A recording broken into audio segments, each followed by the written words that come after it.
കൃഷ്ണ. എല്ലാവർക്കും മാധവത്തിലേക്ക് സ്വാഗതം.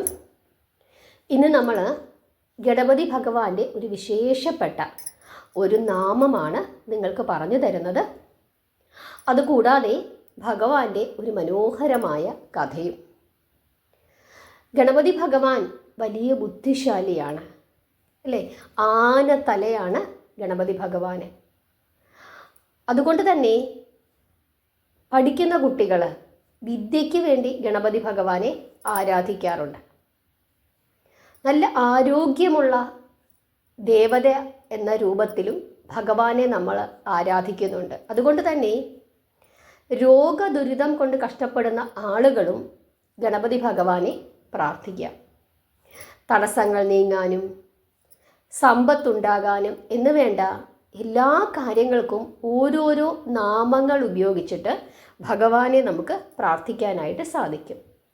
ആദ്യമായിട്ട് നമുക്ക് ഭഗവാന്റെ ഒരു കഥയും അതിനുശേഷം ആ വിശേഷപ്പെട്ട മന്ത്രവും കൂടി ഞാൻ നിങ്ങൾക്ക് പറഞ്ഞു തരാം. നമുക്കറിയാം, രാവണൻ തൻ്റെ സഹോദരനായ കുബേരൻ്റെ അടുക്കൽ നിന്നും രാജ്യം തട്ടിയെടുക്കുകയും ലങ്ക എന്ന രാജ്യത്തിൻ്റെ രാജാവായി സ്വയം പ്രഖ്യാപിക്കുകയും ചെയ്തു. ദുഷ്ടനാണ് രാവണൻ, പക്ഷേ അദ്ദേഹം വലിയ ശിവഭക്തനുമായിരുന്നു. ഒരിക്കൽ രാവണൻ്റെ ഭക്തിയിൽ വളരെയധികം സന്തോഷിച്ച മഹാദേവൻ പ്രസാദിക്കുകയും ഒരു ശിവലിംഗം തന്നെ രാവണന് നൽകുകയും ചെയ്തു.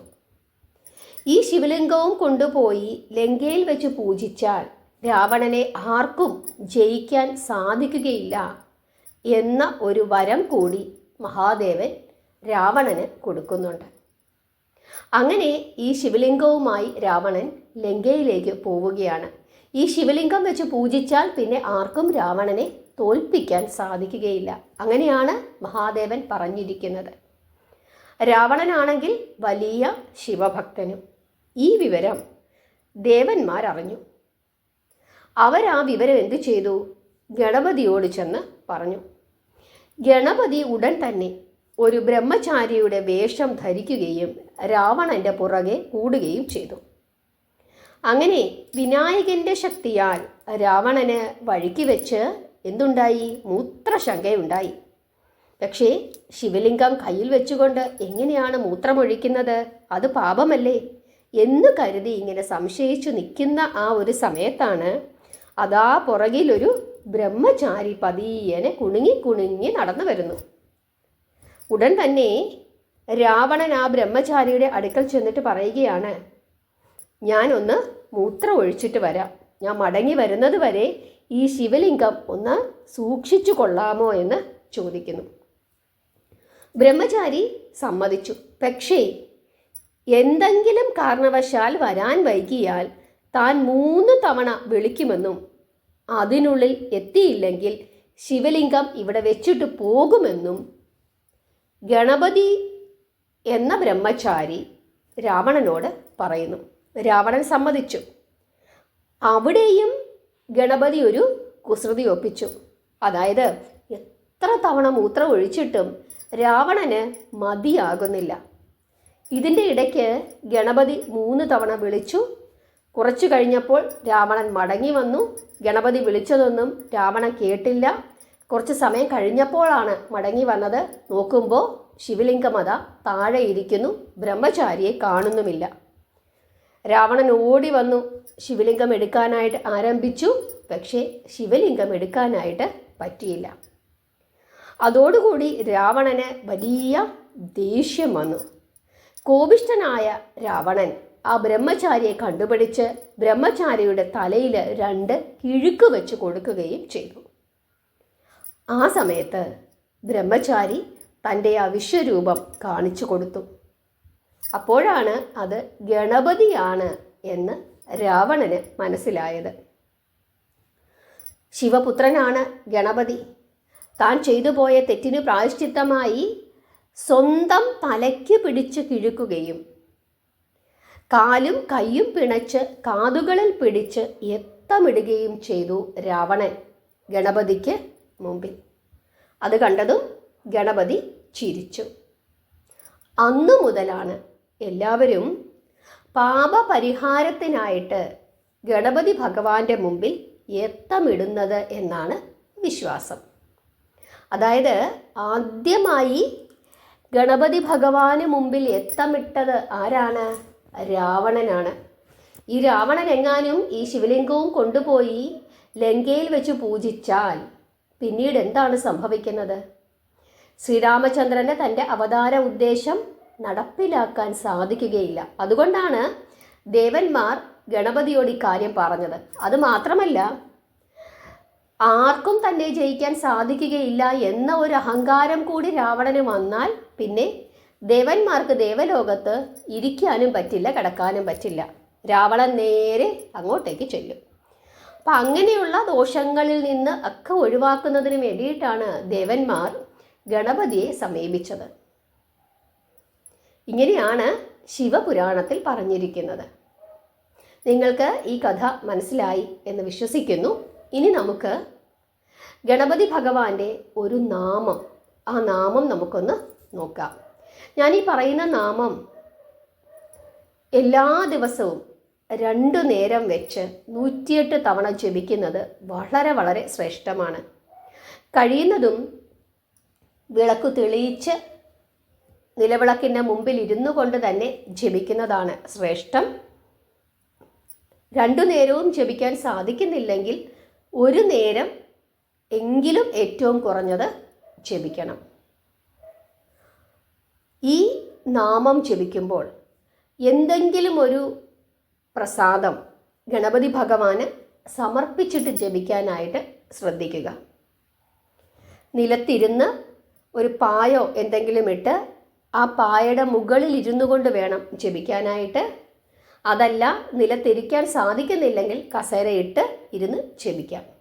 നിലത്തിരിക്കാൻ പറ്റുന്ന ആളുകളെല്ലാവരും നിലത്തിരുന്ന് തന്നെ ജപിക്കണം. പക്ഷേ വെറും നിലത്തിരിക്കരുത്. ഒരു പായോ അല്ലെങ്കിൽ ഒരു കട്ടിയുള്ള തുണിയോ എന്തെങ്കിലും ഇട്ട് ഒരു മാറ്റമൊക്കെ ഇട്ടിട്ട് അതിൻ്റെ മുകളിൽ ഇരുന്ന് വേണം ജപിക്കാനായിട്ട്. കൈ തൊഴുതു പിടിച്ചുകൊണ്ട് തന്നെ ജപിക്കണം. ഈ കാര്യങ്ങളൊക്കെ ശ്രദ്ധിക്കണം. കൈ നമ്മളുടെ നെഞ്ചോട് ചേർത്ത് തൊഴുതു പിടിച്ചുകൊണ്ട് തന്നെ ജപിക്കണം. ഈ നാമം ജപിച്ചാൽ നമുക്ക് എന്തെങ്കിലുമൊക്കെ അസുഖങ്ങളുണ്ടെങ്കിൽ, രോഗദുരിതങ്ങളുണ്ടെങ്കിൽ ആ രോഗദുരിതങ്ങളൊക്കെ മാറും. കഴിയുന്നതും ആർക്കാണോ അസുഖമുള്ളത് അവർ തന്നെ ജപിക്കുന്നതാണ് ഏറ്റവും ശ്രേഷ്ഠം. മറ്റൊരാൾക്ക് വേണ്ടിയും നമുക്ക് ജപിക്കാം. എങ്കിലും കൂടുതൽ ഫലം വരുന്നത് ആർക്കാണോ രോഗദുരിതമുള്ളത് അവർ തന്നെ ജപിക്കുന്നതാണ്.